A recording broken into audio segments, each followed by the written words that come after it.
ഈ അങ്കോലയിൽ മണ്ണിടിച്ചിൽ കാണാതായവർക്ക് വേണ്ടിയുള്ള തെരച്ചിൽ 7ാം ദിവസത്തിലേക്ക് കടക്കുമ്പോൾ ദുരന്ത ഭൂമിയിൽ നിന്നുള്ള വേദനിപ്പിക്കുന്ന ഒരു കാഴ്ചയിലേക്കാണ് ഇനി. മണ്ണിടിച്ചിലുണ്ടായ അന്നു മുതൽ തെരച്ചിൽ നടക്കുന്ന സ്ഥലത്ത് നിന്ന് മാറാതെ നിൽക്കുന്ന ഒരു നായ. സ്ഥലത്ത് ചായക്കട നടത്തിയിരുന്ന ആൾ വളർത്തിയ നായയാണിത്. മണ്ണിനടിയിൽപ്പെട്ടുപോയ തന്റെ യജമാനെ തേടിയാണ് ഈ നായയുടെ കാത്തിരിപ്പ്.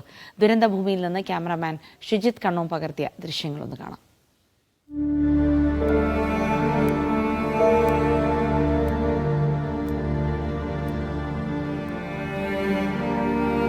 തുടങ്ങിയ അന്ന് മുതൽ ഈ ആക്സിഡന്റ് ഇവിടെ നടന്ന അന്ന് മുതൽ ഇവിടെ മൊത്തത്തിൽ പരതികാണ്ട് ഈ പണിക്കാരെ കൂടെ ഒക്കെ മൊത്തത്തിൽ നടക്കുകയാണ് ഈ നായ.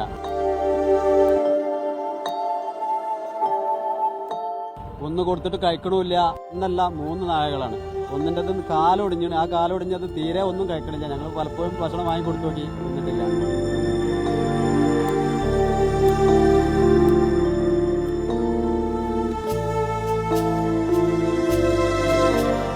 മണ്ണ് ലേസം ഒന്ന് നീക്കുമ്പോക്കിന് അവിടേക്ക് ഇത് ഓടിയെത്തുകയാണ്. അപ്പം അത്രക്കും ഒരു ഇവരെ ഈ നായന്റെ സ്നേഹം കൂടി ശരിക്കും പലപ്പോഴും ഇവിടെ മറ്റുള്ള രീതിയിൽ കാണാൻ പറ്റാത്തൊരു ലെവലിലേക്കാണ് ഇവിടെ കാര്യങ്ങൾ പോയിരുന്നത്.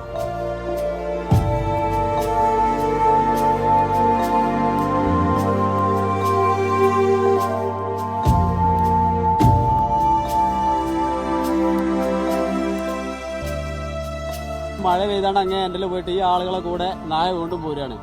തിരയാൻ വരുമ്പോൾ വീണ്ടും വരിക. അപ്പം എത്രത്തോളം അതിനെ അതിൻ്റെ യജമാന്മാരെ അല്ലെങ്കിൽ മിസ്സാവുന്നുണ്ട് എന്നുള്ളത് നമുക്ക് ഒന്ന് ഇത് നേരിട്ട് കണ്ടാൽ തന്നെ മനസ്സിലാവും.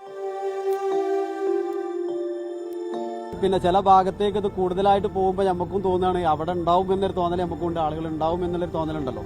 നാം കൊടുത്ത സ്ഥലങ്ങളിലേക്കാണല്ലോ കൂടുതലും അടുക്കുക. അങ്ങനെ ഒരു തോന്നലും കൂടി ചില സമയത്തൊക്കെ വന്ന് ആ ഭാഗങ്ങൾ ഒന്നുകൂടി കൂടുതൽ സെർച്ച് ചെയ്യണ രീതിയിലൊക്കെ കാര്യങ്ങൾ മാറിയിരുന്നു ഇവിടെ.